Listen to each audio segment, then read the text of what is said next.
In this video, I want to say that Rome wasn't built in a day. This is a phrase that I continue to use to remind myself that on this journey of becoming my best, my highest self, my newest self, my dream self, that it's a slow process. And with it being a slow process, I am continuously accepting the fact that it takes time, repetition, choice, decision, realignment, deviation. It takes travel. When I was thinking about the fact that Rome wasn't built in a day, what came to my mind actually was the fact that as they were building, or as people build, right? There are days where we need to rest. Days where we don't do anything. And that is a part of the process.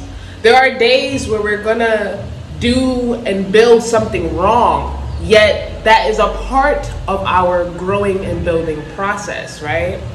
Personally, in my journey of life, I'm thinking back to when I was a child. When I was a child, I had all of these ideas, these big, huge, grandiose, gigantic ideas, beliefs, dreams, visions of who I will be when I'm an adult, right? And what I couldn't see as a child was my journey, right? I couldn't see each year the trials I would go through, the people changing, me changing, how that all mixed together, me learning and unlearning. I didn't know all of the smaller details that came along with me traveling on my journey towards me being the version of myself that I've always dreamed to be, that I know I came here to be. Yet today I feel within me that I'm still aligned to my destiny, and I'm still on track to reaching and achieving the dream version of me, the dream woman that I have always envisioned myself to be. And today I want to say that I am so proud, because this is the newest version of her. You see her?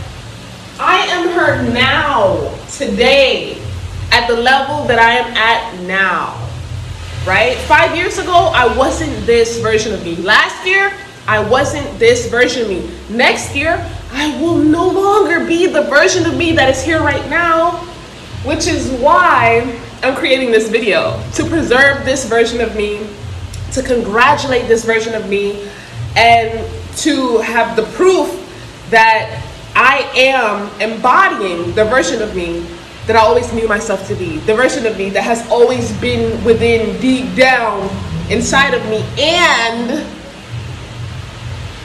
the version of me that I have grown to be, right? Because this wasn't an overnight thing.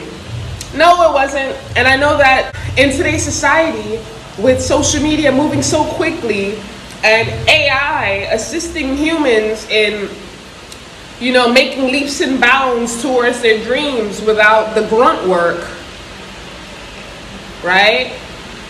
That grunt work, I have experienced it. I have went through it, and it has allowed me the capability, the foundation of confidence and trust within me that I have today, which allows me to hold my head up high and know I know who I am. Yes, I know it in my bones. I know that I'm not wrong, and I know that this version of me has been created for my highest good. Yeah. Everything that I went through was necessary in order to cultivate this version of me with the amount of knowledge that I possess, and for me to utilize all that for my best, for my dream version of me, right? But as a little girl, I didn't know that I had to go through all of that to become the dream version of me. No, I didn't know that. I didn't know that. No, I didn't. Yet I'm not gonna lie, I feel like along my journey, there have been many moments where I have felt like I have fallen off of the path towards me becoming the dream version of me. Life has been long, days are long, and there has been so much that has happened with me meeting new people, connecting with those people, learning myself, relationships falling apart, healing. It's been a lot. Going to school, graduating. I feel like I'm gonna call this video something like filling the gap, right? Filling the gap is a concept. I'm sure that there may be other phrases that people use here. This is the phrase that I have come up with to simplify it for those who have not yet heard this perspective in this manner. So filling the gap is essentially shrinking the steps that you take so that you are taking steps towards your dream self, towards your future self, towards the self that you want to be, that you know yourself capable of being, that you believe you are, right? Because in order to be, you have to consistently choose that. It's not a one day a year type of thing. It's a every day, every week type of commitment to yourself to operate, navigate, to structure, and compose yourself in the manner that you believe is necessary in order for you to be that version of you, right? So here we go.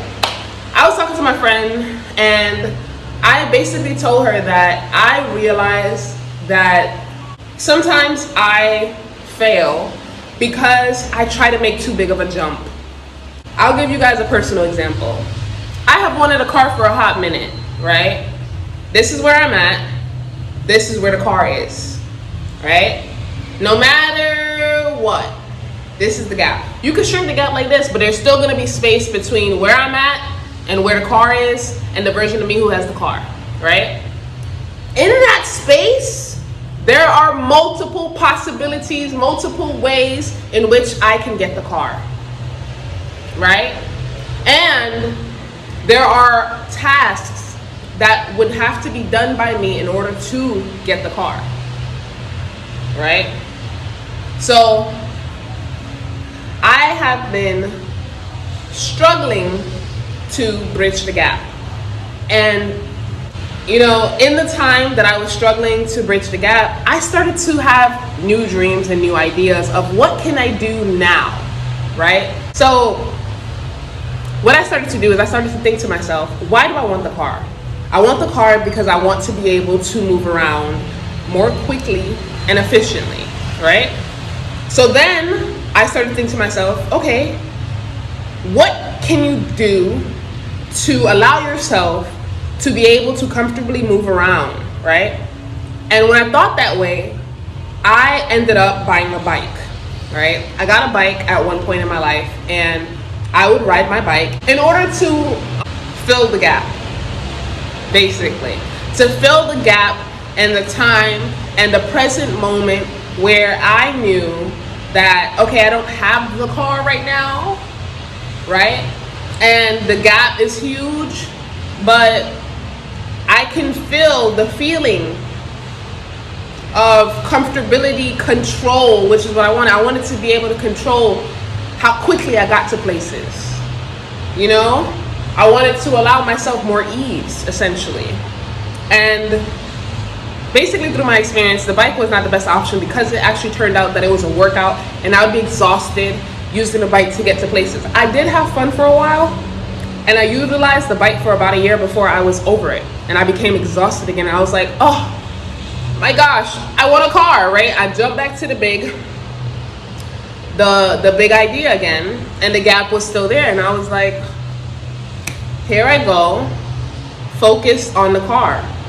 And essentially the reason why the gap is so big is because of the amount of things that would have to align for me to have the proper funds in order for me to afford the car. I also believe that like when certain things don't work out, it's because it's not supposed to work out. Like I feel like if I try to force the car and it's not meant to be, then something is not going to allow me to keep the car, or something will happen with the situation, which is why, like, I don't force myself to fill the gap with just anything, or to fill the gap with the thing that I believe that I want, but like not the version that I actually want. Because when I want a car, I want a good quality car. Like, let me put that out there. It's gonna cost good money. I want it to be a car that lasts for a long time, that I could really, really use, or I could use for a period of time that I want to use it, and then resell it and make as much money as I spent on it, essentially, right? That way I could pivot comfortably from that decision. That's how I'm thinking. That's how I'm moving. So with that perspective, I was like, okay, you know, the bike is exhausting, and it filled the gap for a little while, yet it didn't fill the ease that I wanted. It didn't fully fulfill me. So now I have a new way in which I am working to fill the gap between me and the car, which is me getting a motorized something, whether it's a motorized scooter or a motorized bike, something to fill the gap, to move me closer towards me having the car, yet satisfy me now in the present moment with the ease, comfortability, efficiency that I want, right? While I allow life to align me, or allow things to align with me, so that I eventually have the car that I actually want. Not just any car, cheap car, just because I'm rushing for the dream, you know? But yeah. So that's what I mean by filling the gap. So now,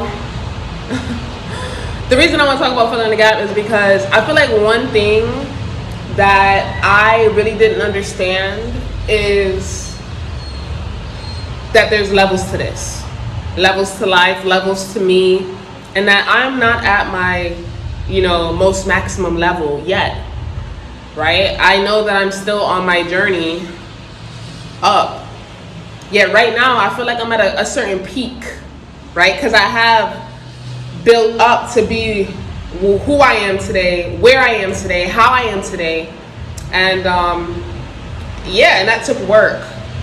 It took so much work, right? And the work of me being who I was and becoming who I am now, to fill that gap took a lot of little tiny microscopic jumps. It took me, you know, having an idea, trying the idea, failing the idea, and then being that new version of me that had tried and has the experience. And that's how I moved a little bit closer. And then it was like, tweak a little bit more, and then it's like, ooh, you become a little bit of a different version of me. And then, you become a little bit of and it's like, I didn't know that the gap was as huge as it is. I didn't know. And I feel like it's so funny because I've been watching people's videos who say, I watched Kevin Hart. Kevin Hart's video. He was on the Diary of the CEO podcast. And his video was just so real, so entertaining, so raw. Man. So yeah, I was watching that podcast, and Kevin Hart went on to say that the process of him becoming who he is and of him reaching, you know, sufficient funds was 13 years. I believe he said 13 years. That's what I'm recalling, right? But don't quote me, but I know it was some big gap like that. Right? Where I think from 0 to 7 years, he wasn't really seeing money like that. He wasn't really seeing money like that. And then it's like, you know, 7 to 10, you started to elevate a bit, right? And then it's like the 10 to the 13 is what has fully solidified him in being who he is today, you know, with the movies and basically branching off into so many different businesses that he is a household brand, right? He is a name. He has a name. He has a business that he owns, multiple business partners that he works alongside. The point is, in his story, he said, a lot of the people in today's society don't, pick one thing and then stick with it because they don't know how long it is gonna take for them to make money off of it, for them to basically prosper within it, right? And for him, he picked comedy. He locked in and he stayed with it, stayed with it, stayed with it, stayed with it, stayed with it, stayed with it, stayed with it, stayed with it, stayed with it, stayed with it. Through the hard times, like, he just stayed with it, and rocked with it. When he was broke, he rocked with it. Kept showing up, kept coming up with new ideas, kept pivoting, and kept going after the dream.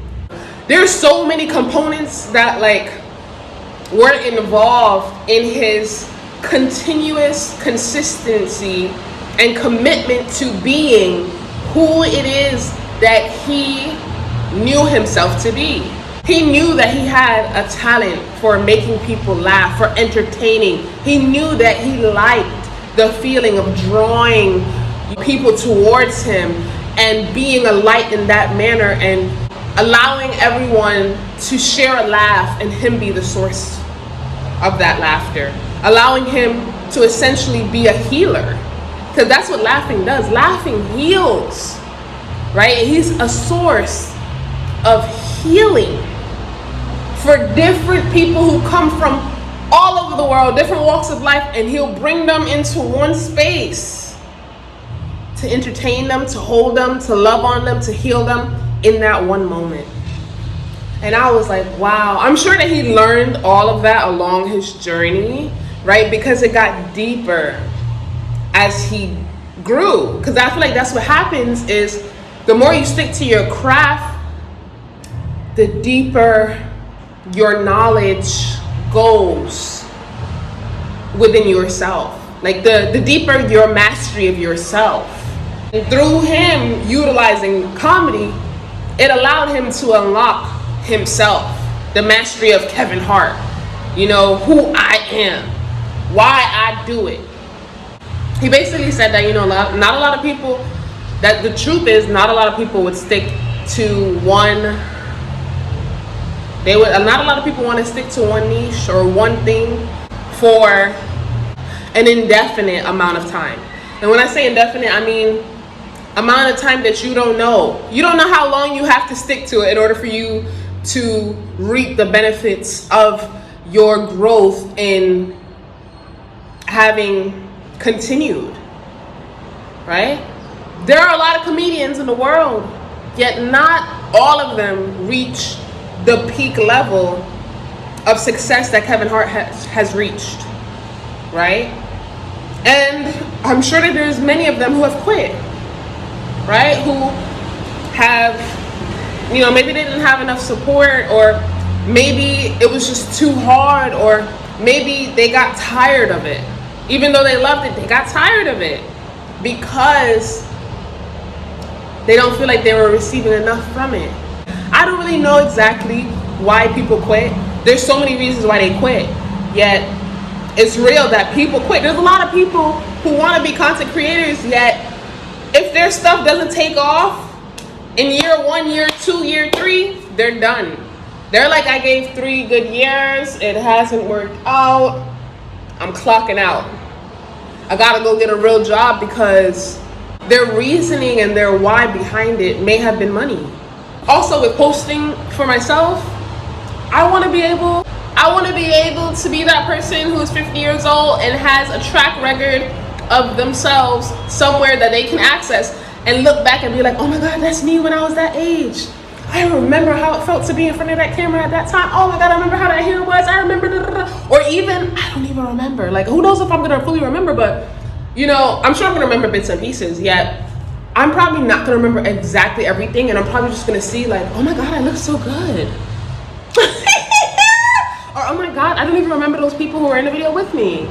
It's just so many different things that I think of, possibly happening, because in this journey of life, we really don't know like what's going to happen. We have to surrender to the bigger essence of what is meant to be for us, right? Yet I trust that I'm meant to be seen, heard, felt.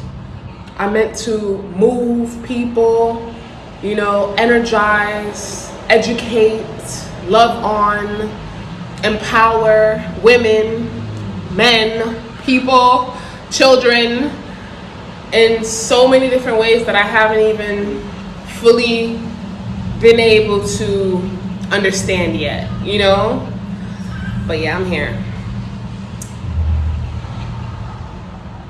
But yeah, Rome wasn't built in a day. And it's important that we learn how to fill the gap by making smaller jumps. Another example of a small jump that I made today is I took a shower. This is me being real and real honest. And I don't care if nobody want to judge me. That's why I'm sharing it. I took a shower, and when I came out the shower, I was walking on my floor with my bare foot, right? And I felt stuff sticking to my foot. Now, the stuff that are sticking to my foot, mind you, when I look down on my floor, I can't see what's sticking to my foot. And it's not a creature or anything like that. It's like sand, dirt, dust, right? And as it's sticking to my foot, it's making me feel frustrated, dirty, and just like, I gotta sweep my floors. That's immediately what comes to my mind, is like, oh, I gotta sweep my floors.